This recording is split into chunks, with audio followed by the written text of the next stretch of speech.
The massive council chamber floated in the darkness of space, a station built by 100 different alien species. Inside, representatives from across the galaxy sat in their designated seats. Some breathed oxygen, others methane. Some had scales, others had fur or chitin. But all of them shared one thing: curiosity about the humans. Hyunwoo stood at the human delegation table, his dark suit crisp and professional. Beside him, Jia reviewed data on her tablet, her military uniform a stark contrast to the diplomatic robes worn by other species. They had been called to this emergency session without warning. Ambassador Velthar rose from his seat.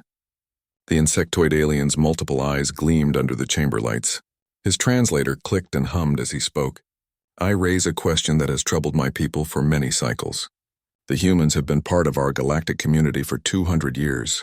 In that time, we have witnessed 17 major wars, hundreds of minor conflicts, yet never, not once, has any species launched an attack against human territory. Why?" A murmur rippled through the chamber. Hyunwoo felt Jia tense beside him. "Perhaps," Hyunwoo said calmly, "it is because Earth values peace and friendship. We have strong alliances." "No." The word came from Counselor Draxus, the reptilian representative whose species had conquered 40 worlds. His tongue flicked out as he spoke. "The Saurian Empire does not fear alliances. We have broken stronger bonds, yet when my predecessors proposed expanding into human space 70 years ago, the plan was abandoned. No explanation was given. Another representative stood, then another.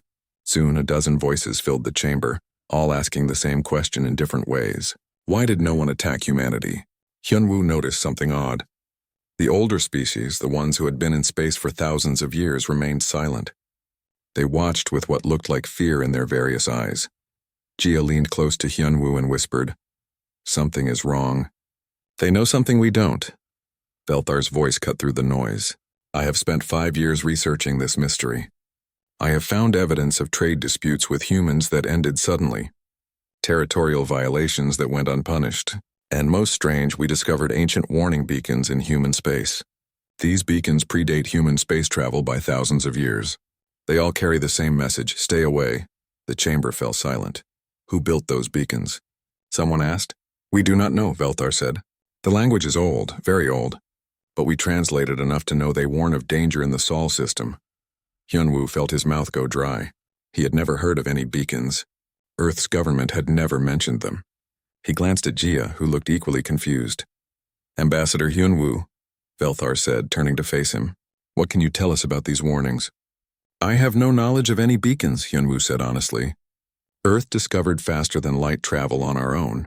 We encountered no warnings." "Perhaps you simply did not recognize them," suggested a delegate from the aquatic Nereids, "or perhaps your government chose not to tell you." Before Hyunwoo could respond, one of the ancient species finally spoke. The eldest, as they were called, rarely participated in council debates. They were old beyond measure, their civilization spanning millions of years. When the eldest spoke, everyone listened. "The child species asks dangerous questions," the eldest said, their voice like grinding stones. "Some mysteries exist for good reason." "With respect," Velthar said, "my people have a right to know why we instinctively avoid conflict with humans. Several military psychologists have studied this. They found that when planning operations near human space, species experience unusual levels of anxiety and fear. Crews refuse assignments. Generals abandon strategies. This is not normal diplomatic deterrence." Jia stood up. "Are you suggesting we are using some kind of psychological weapon?" "I am suggesting," Velthar said carefully, "that something protects you. Something none of us understand." Draxus laughed, a harsh sound. "The Quillics are dancing around the truth. Let me be direct. 150 years ago, the Saurian Empire sent a scout fleet to survey the outer edges of human space. Nothing aggressive, just observation. 20 ships, all veterans. They entered the Kuiper Belt region and stopped responding to communications. When we sent a rescue fleet, we found debris. The ships had been torn apart, but there were no weapon signatures. No evidence of battle, just wreckage and bodies." The chamber erupted in shocked voices. Hyunwoo grabbed the table to steady himself. He had never heard this story. Why had Earth's government never told them? "The Saurians are not alone," said another voice, a species Hyunwoo did not recognize. 60 years ago, my people sent an invasion fleet toward Earth. We had monitored your broadcasts, studied your primitive weapons. We believed you would be easy to conquer. Our fleet of 500 ships entered your solar system. Only one ship returned. The captain was insane. He died screaming about shadows that moved in the dark between stars, about voices that spoke in his mind, about his crew killing each other or themselves. More voices joined in. The Wraith clans had lost ships. The consortium had lost probes. The Hive Collective had sent infiltrators who never reported back. Story after story, all the same. Anything that approached human space with hostile intent simply vanished or destroyed itself, and humanity had known none of it. Hyun Woo looked at Jia. Her face had gone pale. We need to contact Earth immediately. Agreed, Hyun Woo said. He turned back to the council. I swear to you, the human government has no knowledge of any defensive system or weapon causing these events. We are as confused as you are. Perhaps, Velthar said quietly. That is what frightens us most. The eldest spoke again. If the humans will not tell you the truth, either because they do not know or will not share, perhaps you should ask those who first encountered this mystery. Ask the Vryn. The Vryn? Velthar's antennae twitched in confusion. But they vanished centuries ago. Their entire civilization is gone. Exactly, the eldest said. They were the first to approach human space with violence in their hearts. They sent the largest war fleet ever assembled in this sector of the galaxy. 10,000 ships ready to erase humanity before you could become a threat. That fleet entered the Sol system 300 years ago. The eldest's ancient eyes fixed on Hyunwoo. Not a single ship returned. The entire Vryn Empire collapsed within a generation, driven mad by fear of whatever they encountered. Their last transmission was a warning to all species. Never attack the humans. Never approach their world with ill intent. Something guards them, something old and hungry. Draxus broke the horrified silence that followed. His voice was barely a whisper. If the humans will not tell you what guards them, perhaps you should ask the Vryn, if you can find any still alive. Hyunwoo stood frozen, his mind racing. What was protecting Earth, and why did no one on Earth seem to know about it? The dead planet Ketharin hung in space like a gray tombstone. Once it had been the crown jewel of the Vryn Empire. Now it was nothing but ruins and dust. Taeun stared at it through the ship's viewport, her hands trembling slightly. You should not have come, Taemin said from behind her. The security officer checked his weapon for the third time. Earth Command ordered all humans to stay away from this investigation. Earth Command does not control civilian scientists, Daeun replied. Besides, Velthar specifically requested my expertise. I have spent 8 years studying the Vryn disappearance.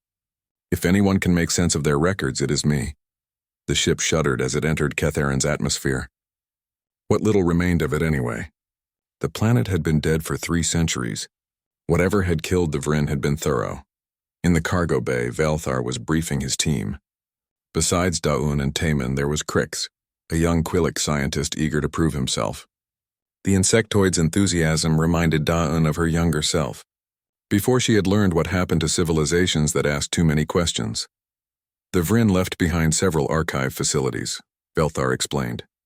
Most were destroyed or looted long ago, but we have located one deep underground that appears intact. Our scans show active power sources. Something down there is still functioning.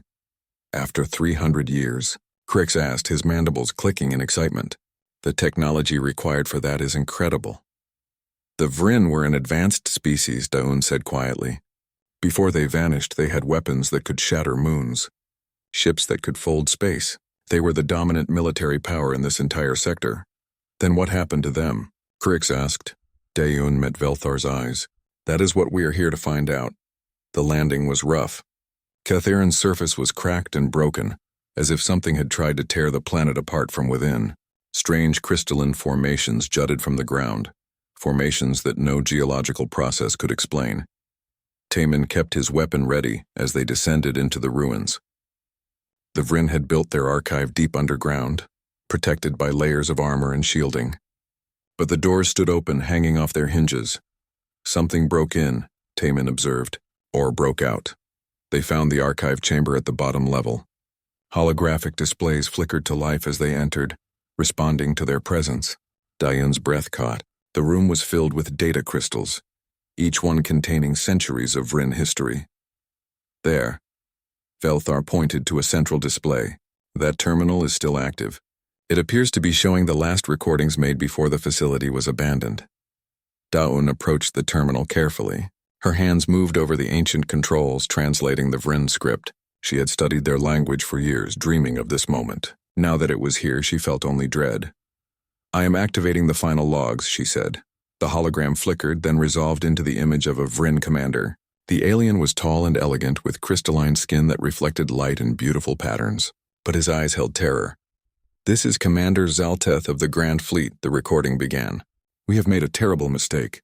We detected primitive radio signals from a planet called Earth. Our analysts determined that the species there, humans, would eventually become a threat. The Grand Council ordered a preemptive strike. 10,000 ships, the largest fleet ever assembled. The recording showed images of the massive war fleet, ship after ship stretching across space, each one capable of destroying a city. Together, they could burn a world. The journey took 50 years, Zalteth continued. But we've Vryn are patient. We knew we would arrive before the humans developed faster than light travel. We would end the threat before it could begin." Dayun felt sick. 10,000 ships sent to destroy Earth before humanity ever left their own solar system, before they knew there were other species in the universe. "We entered the outer edge of the Sol system," the recording continued. Zalteth's voice began to shake. "At first everything was normal. We detected the human homeworld, confirmed their primitive technology, began preparing weapons. The hologram showed tactical displays. Then something changed.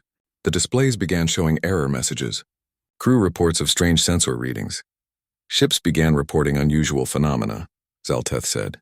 "Crew members claimed to see shadows moving between the ships, shadows that were not there on any scanner. Then the nightmares began, entire crews waking up screaming. Some ships stopped responding entirely." Crix moved closer to the display, fascinated despite the horror of the story. "We tried to retreat," Zalteth continued, "but the phenomenon spread through the fleet like a plague. Ships turned on each other. Captains gave insane orders. I watched 3 vessels deliberately crash into each other. Another opened all airlocks and vented its entire crew into space. The hologram showed chaos, ships exploding, escape pods launching in every direction. And through it all, something moved in the darkness. Something the cameras could not quite capture, just shadows and suggestion. It was not in space," Zalteth whispered. "It was in our minds, growing stronger with every moment, feeding on our fear, our aggression. We had come to destroy, and something punished us for that intent. By the time I ordered a full retreat, only 100 ships remained. Most of those were destroyed during the escape. The commander's crystalline skin had turned dark, almost black. Dayun recognized the signs of extreme stress in Vryn physiology. 20 ships made it back to Vryn space, but we brought it with us. The nightmares, the madness. It spread through our entire civilization like a virus. Within a generation we were gone. Not extinct, but broken. Scattered. Hiding in the dark corners of space, afraid to gather in large numbers. Afraid that if we showed aggression again, it would return." Taman gripped his weapon tighter. "What was it?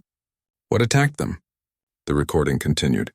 Zalteth leaned close to the camera. "I do not know what it is, but I know what it protects. The humans.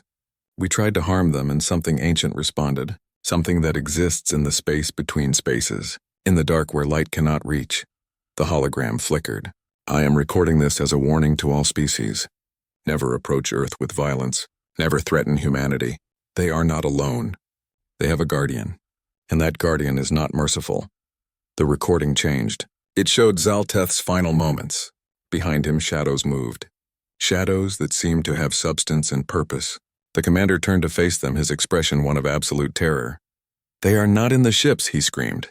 "They are not in space. They are already inside, static." The hologram died. The archive chamber fell silent. Dayun's hand shook as she stepped back from the terminal. Taman looked like he might be sick. Even Velthar, usually so composed, seemed shaken. Crix broke the silence. "There is more data here, lots more. Files labeled in Vryn script." Dayun forced herself to focus. She moved to another terminal, translating the labels. "Medical records, psychological evaluations, and this one," she paused. "This one is labeled Quarantine Protocol Sol System, Do Not Approach." She opened the file. It contained detailed warnings written in a dozen different languages. instructions on how to identify the phenomenon, symptoms to watch for, and a final message written in the universal trade language so that any species could read it. Whatever guards humanity does not kill directly. It makes you kill yourself. It turns your own mind against you. The more aggressive your species, the more violent your intent, the stronger the effect. If you approach Earth with peace, you may be safe. If you approach with violence, you will not survive. Velthar stared at the message. This cannot be real. No species has this kind of power. The Vryn believed it, Dayin said. They were one of the most powerful civilizations in galactic history. And they were destroyed by something they could not even see or understand. Taman activated his communicator. I am sending all of this data back to Earth Command immediately. They need to know what is protecting us. Or what is claiming to protect us, Velthar said darkly. Protection can be another word for ownership. Dawn downloaded the files to her own datapad. She needed time to study them properly. But one thing was already clear. Humanity's safety came at a terrible price. A price paid by anyone foolish enough to threaten them. As they prepared to leave the archive, Crix noticed something else. A smaller terminal in the corner, almost hidden. What is this? Dayin examined it. The terminal showed a map of space surrounding Earth. And on that map, marked in Vryn script, were 17 locations. 17 points where hostile forces had approached human territory over the past 300 years. At each location was a single word: lost. The emergency meeting room in Geneva was built deep underground, shielded from all forms of surveillance. Hyunwoo sat across from Premier Jae-hee, the leader of the Human Confederation. Between them lay the data from Ketheron, displayed on a holographic screen. Tell me you knew about this, Hyunwoo said. His voice was calm, but his hands gripped the armrests of his chair. Tell me that Earth's government has known what is protecting us. Jae-hee looked tired. The Premier was older than most government officials, having served through 3 different administrations. Her gray hair was tied back, and her eyes held a sadness that Hyunwoo had never seen before. We knew something was happening, she said finally. Ships that approached with hostile intent disappeared. But we did not know why. We did not know about the Vryn. We did not know the scale of it. How could you not know? Hyunwoo demanded. 10,000 ships came to destroy Earth. That is not something you simply forget. It happened before we had faster-than-light travel, Jae-hee reminded him. Before we knew there were other species. The Vryn fleet vanished in the outer solar system. We never even detected them. Across the complex, Gia was having her own meeting with military officials. General Park spread classified files across the table. Each one detailed an incident where hostile forces near Earth had met disaster. The first incident we documented was in 2157, Park explained. Our deep space sensors detected unusual debris in the Kuiper Belt. When we sent probes to investigate, we found wreckage from ships using technology we did not recognize. Alien technology. Gia studied the images. Twisted metal, strange materials, and bodies. Lots of bodies. What killed them? She asked. That is the question we have been trying to answer for 200 years, Park said. There were no weapon signatures. No signs of battle. Some ships had been torn apart. Others looked intact from the outside, but everyone inside was dead. The medical examination showed something interesting. Park pulled up autopsy reports. Many of the aliens died from self-inflicted wounds. They killed themselves. Others died from what appeared to be heart failure or shock. A few showed signs of extreme psychological trauma, like they had been scared to death. That is impossible, Gia said. We thought so too, but it kept happening. Every time a hostile force approached Earth, the same result. We started keeping records. 17 major incidents over 200 years. Hundreds of ships lost. Thousands of aliens dead. And we never fired a single shot. Gia felt cold. Who else knows about this? Only the highest levels of military and government. We kept it secret because we did not understand it. How do you tell people that something is protecting Earth, but you do not know what it is or what it wants in return? Back in the meeting room, Hyunwoo was reading through more classified documents. The Galactic Council is panicking. 3 species have already cut trade relations. Others are positioning fleets at our borders. Not to attack, but to watch. They are afraid of us. Can you blame them? Jae-hee asked. Something destroys anyone who threatens us. Something we cannot explain or control. That makes us dangerous. Or it makes us victims, Hyunwoo countered. We did not ask for this protection. We do not even know what is providing it. Jae-hee stood and walked to the window. Even though they were underground, the wall displayed a video feed of the Earth's surface above them. Geneva glowed with lights in the evening. There is more, she said quietly. Something we discovered 50 years ago. We kept it classified above all else. She activated another display. It showed an old space station, one of humanity's first deep space outposts. This station was positioned in the outer solar system in 2180. Its mission was to monitor for threats and study unusual phenomena. The display showed a log entry. The station's sensors detected something strange. Energy readings that did not match any known particle or radiation. The readings came and went, never lasting more than a few seconds. But there was a pattern. Hyunwoo leaned forward. What kind of pattern? The readings always appeared when hostile forces approached Earth, and they always disappeared after those forces were destroyed. The station commander began to call it the Watcher. The display changed to show the station commander's personal logs. Commander Lee became obsessed with understanding what he was detecting. He spent years studying the readings. Then one day he reported something incredible. He claimed he could feel the presence, that it was aware of him, watching him watch it. What happened to him? Hyunwoo asked. He requested to return to Earth, said he could not handle the isolation anymore.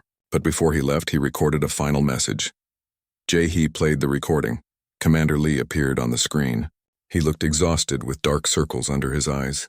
I do not know if anyone will ever see this, but I need to say what I have discovered.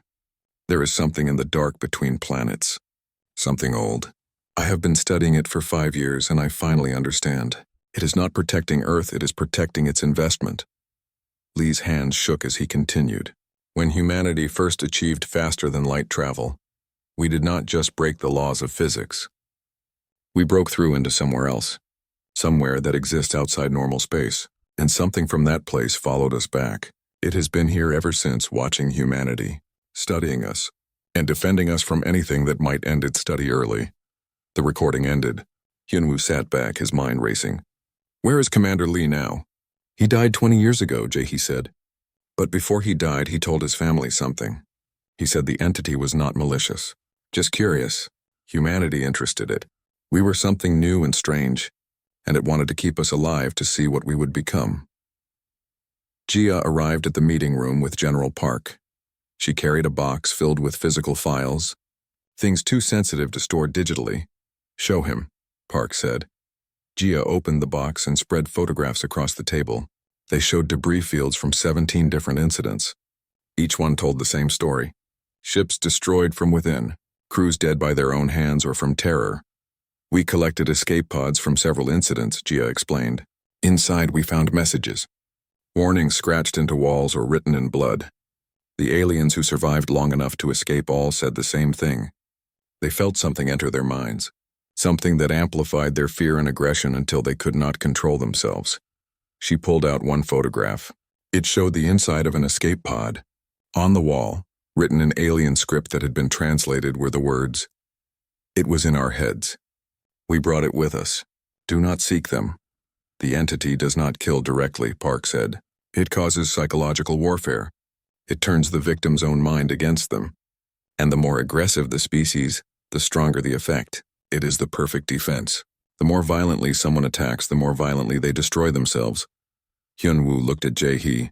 This changes everything. The Galactic Council demanded answers. What do we tell them? The truth, Jae-hee said. That we do not know what protects us.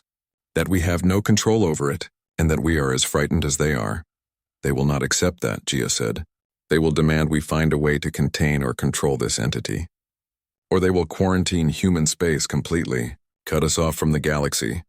Then we need to find answers, Hyunwoo said. We need to understand what this entity is and how to communicate with it. Or, Park said darkly, we need to find a way to make it stop protecting us. Because this protection is starting to look a lot like a curse. The research vessel moved slowly through deep space, far from any planet or star. Inside, a team of scientists worked around the clock to understand the mystery protecting humanity. Dayun stared at her screen, comparing data from all 17 incidents. The patterns were there, but they made no sense. Coffee? Taemin offered her a cup. The security officer had barely left her side since they returned from Ketharan. He worried about her, she knew. She had barely slept in days. "Thank you," she said, accepting the cup. "Any news from Velthar?" "He is in the medical bay with Crix. They are running more tests on the Vryn biological samples." Daun nodded and returned to her work. The data showed that something happened in the space around Earth, something that affected the minds of hostile aliens. But what Dr. Sung-Ho entered the lab. The elderly psychologist had been studying xenobiology for 40 years. He had volunteered for this mission specifically because it combined his two areas of expertise, alien psychology and human psychology. "I think I have found something," he said, projecting his research onto the main screen. "Look at these brain scans from the Vryn bodies we recovered. See these patterns in the neural tissue?" Daun studied the images. "What am I looking at?" "Damage," Sung-Ho explained. "But not from physical trauma. This is psychological damage. Their fear centers were overloaded. Their aggression centers burned out. It is like someone turned up the volume on every negative emotion until their brains could not handle it." "How is that possible?" Taemin asked. "I do not know, but I have a theory." Sung-Ho pulled up more data. "When humanity first achieved faster-than-light travel, we used a method different from other species. Most aliens use stable wormholes or dimension folding, safe, predictable methods. But humans, in our rush to reach the stars, developed something more dangerous. We punched holes through reality itself." He showed them schematics of Earth's first FTL drive. This drive creates temporary rifts in subspace. For a brief moment, the ship exists in normal space and another dimension at the same time. Other species considered this method reckless. They called it the human shortcut. "What does that have to do with the entity?" Daun asked.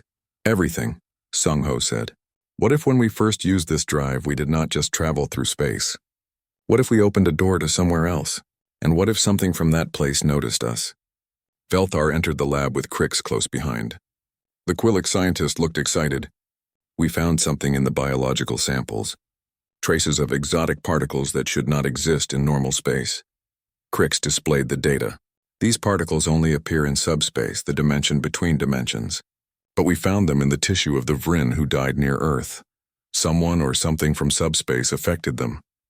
"That supports my theory," Sung-Ho said. "The entity exists in subspace. When hostile forces approach Earth, it reaches through from that dimension and affects their minds." Daun felt pieces clicking together in her mind. "But why only hostile forces? Why does it not affect peaceful visitors?" "Intent," Sung-Ho said. "The entity somehow senses aggressive intent. It is like a defense mechanism. But here is what really troubles me. The more aggressive the species, the more they suffer. The Vryn sent 10,000 warships ready to commit genocide. They suffered total collapse. Other species that sent smaller forces with less violent intentions suffered proportionally less. It punishes violence with violence," Velthar said quietly. "A cosmic justice system. Or, Taemin suggested, it feeds on aggression. Uses it as fuel." The room fell silent. That was a disturbing thought. Daun pulled up the records from Earth's first FTL test. The prototype ship disappeared for 47 hours. When it returned, the crew reported strange experiences. They said they saw something in the void between spaces, something vast. The military classified their reports as hallucinations caused by the experimental drive. She found the actual crew statements. "Listen to this," Captain Han said. "It was not hostile, but it was not friendly either. It was curious. Like a scientist discovering a new species. It watched us. And when we left, I felt it follow us back." "That was 200 years ago," Sung-Ho said. "If something followed that ship back to Earth, it has been here ever since." Crix pulled up a star chart. "Look at this. All 17 incidents occurred within a specific radius of Earth. Nothing beyond 10 light years. As if the entity has a limited range. Or," Daun said, "it chooses to stay close to what it is protecting." Velthar's antennae twitched nervously. "This suggests the entity has been observing humanity for 2 centuries, studying you, learning from you, and defending you from anything that might interrupt that study. We are specimens in a cosmic laboratory," Taemin said bitterly. "Perhaps," Sung-Ho said, "but there is something else to consider. Why does the entity only defend against physical threats? What about economic warfare? Political manipulation? Cultural imperialism? These things can destroy a civilization just as effectively as weapons. But the entity does not respond to them." Daun considered this. "Because those threats do not require violence. The entity specifically responds to aggressive intent and violent action, which tells us something important about what it is, Sung-Ho said. It is not simply protecting humanity from all harm. It is protecting humanity from violent harm. That specificity suggests purpose, design. Suddenly, alarms blared throughout the ship. Velthar and Crix both stumbled, their expressions twisting in panic. The Quilic scientist's mandibles clicked rapidly in distress. What is happening? Dayun shouted. Taemin checked the sensors. Unknown energy readings. Same signature as the exotic particles. It is here. Velthar backed against the wall, his multiple eyes wide with terror. I feel it in my mind. It is watching us. Judging us, Crix collapsed to his knees. Make it stop. Please make it stop. But Sung-Ho and Dayun felt nothing unusual. The humans exchanged confused glances. We do not feel anything, Dayun said. Why are we not affected? Taemin moved to help Velthar, but the ambassador waved him away. Do not touch me. The aggression. I can feel my own aggression rising. It wants me to hurt someone. Hurt you? Sung-Ho's eyes widened in understanding. It is testing us. Testing whether we mean harm, and because we do not, it is not affecting the humans. But Velthar and Crix, their species have evolutionary aggression. All species do. The entity is amplifying it, seeing how they react. How do we make it stop? Taemin demanded. We cannot, Sung-Ho said. We can only prove we are not a threat. Dayun thought quickly. She accessed the ship's communication array and broadcast on all frequencies. We mean no harm.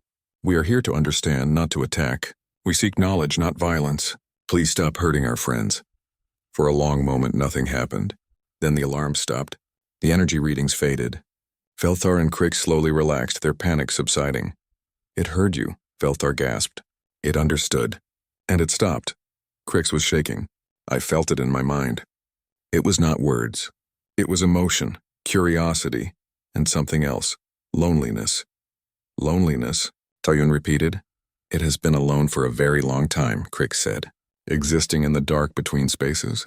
Then humanity opened a door, and for the first time something could see it. Something could know it existed. It does not want to lose that. Sung-Ho sat down heavily. We are not just specimens. We are companions, perhaps the only ones it has ever had. Then we need to talk to it, Dayun said. Properly. Not just broadcast messages, but real communication. We need to understand what it wants and make it understand what we need. How? Taemin asked. How do you communicate with something that exists outside reality? Dayun pulled up the schematics of the FTL drive again. The same way we found it the first time. We go back to subspace. Someone needs to use an FTL drive to enter the space between spaces and make contact. That is insane, Velthar said. Whoever goes might not come back. I know, Dayun said. But it is the only way. We need to understand this entity before the Galactic Council decides humanity is too dangerous to exist. The Galactic Council fleet formed a wall at the edge of human space. Hundreds of ships from dozens of species, all maintaining a careful distance. They were not attacking, but the message was clear. Humanity had 7 days to explain what protected them, or face complete isolation from galactic civilization. On Earth, the Human Confederation's leadership gathered in emergency session. Hyunwoo stood before them, exhausted from days of negotiations. The Council will not accept our ignorance as an answer. Several species are proposing to build a barrier around human space. They call it a quarantine zone. They want to imprison us in our own solar system, Jia said angrily, treating us like a disease. Can you blame them? Premier Jae-hee asked. Something destroys anyone who threatens us. Something we claim we cannot explain or control. That makes us dangerous. Admiral Bora, commander of Earth's defense fleet, spoke for the first time. She was older than most present, her uniform decorated with medals from 2 centuries of service. There is something I must tell you. Something that has been classified above all else for 200 years. But given the current crisis, you need to know. Everyone turned to her. Even Jae-hee looked surprised. After humanity's first FTL test, the ship did not just malfunction, Bora said. It made contact. The crew encountered something in subspace, an entity older than our civilization, older perhaps than our galaxy. It existed in the darkness between dimensions, alone and isolated. She activated a holographic display showing the original crew reports. Captain Han described it as vast beyond comprehension. Not physical in the way we understand, but aware. Conscious. It had never encountered anything that could perceive it before. When humanity punched through into subspace, we became the first beings in perhaps millions of years that it could interact with. Why was this kept secret? Hyunwoo demanded. Because the entity made a request, Bora said. It wanted to observe humanity, to watch us develop. In exchange, it would protect us from external threats. Captain Han agreed without fully understanding what that meant. One person made a decision that bound all of humanity? Jia could not believe it. Captain Han was terrified, Bora said, alone in subspace with something incomprehensible.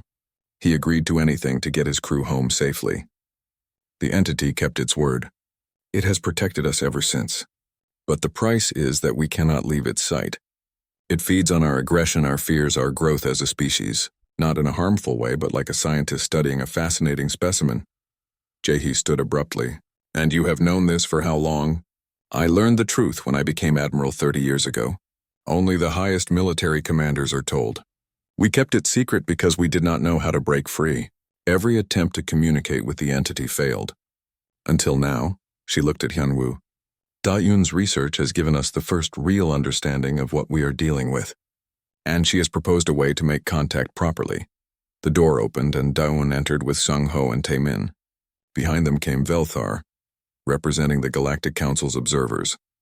We modified an FTL drive to deliberately create a stable portal to subspace. Da-Yoon explained. Someone can enter, communicate with the entity, and return. Or at least that is the theory. Who would be foolish enough to volunteer? Someone asked. I will, Hyunwoo said immediately. I am the human ambassador. This is my responsibility. Absolutely not, Jae-hee said. We cannot risk. We have no choice, Hyunwoo interrupted. The entity knows me. I have represented humanity in all negotiations. If anyone can make it understand our position, it is me. After hours of debate, they agreed. The modified ship was prepared. It was small, barely large enough for one person. The FTL drive had been altered to create a sustained breach into subspace, rather than a quick jump through it. Tae-min helped Hyunwoo into the pressure suit. You do not have to do this. Yes, I do, Hyunwoo said. Besides, someone needs to finally meet our mysterious guardian. Jia approached. If you do not return in 12 hours, we are coming after you. If I do not return in 12 hours, I am probably dead, Hyunwoo said with dark humor. Then seeing her expression, he added, I will return. I promise. The ship launched from Earth, watched by billions. It accelerated away from the planet, away from the fleet, into empty space. Hyunwoo sat in the pilot's seat, his heart racing. Through the viewport, he could see Earth shrinking behind him. Activating the drive in 3, 2, 1, he said. The universe tore open. Hyunwoo had traveled through FTL space hundreds of times. It was usually instantaneous. A flash and you were somewhere else. This was different. The ship hung suspended in a place that was not a place. Darkness surrounded him, but it was not empty. It was full of presence, then he saw it. Words could not describe it. It was too vast, too alien. But Hyunwoo understood on an instinctive level. This was the entity. This was what had protected humanity for 2 centuries. Communication came not in words but in images and emotions. Hyunwoo saw the entity's past. Eons of isolation, existing in a dimension where nothing else could reach. Then humanity's reckless FTL experiment had torn a hole in the barrier, and for the first time something had seen it. The entity showed him its fascination with humanity. The way humans thought was unique. Most species had linear logical minds, but humans could hold contradictory thoughts simultaneously, could believe in things they could not see, could imagine the impossible and then make it real. To the entity, humanity was endlessly interesting, and when the Vryn had come to destroy humanity, the entity had responded instinctively. It protected what fascinated it, protected what it had come to care for. Hyunwoo sent his own emotions back. Gratitude for the protection, but also distress. The entity's protection was harming humanity's place in the galaxy. Other species feared humans because of what guarded them. The entity responded with confusion. It did not understand why this was a problem. It had kept humanity safe. Wasn't that what they wanted? Hyunwoo tried to explain. Humans valued freedom and choice.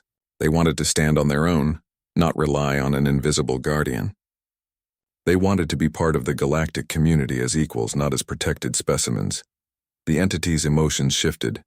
Something like sadness, something like understanding, It had been alone for so long that when it finally found companionship, it had held too tight.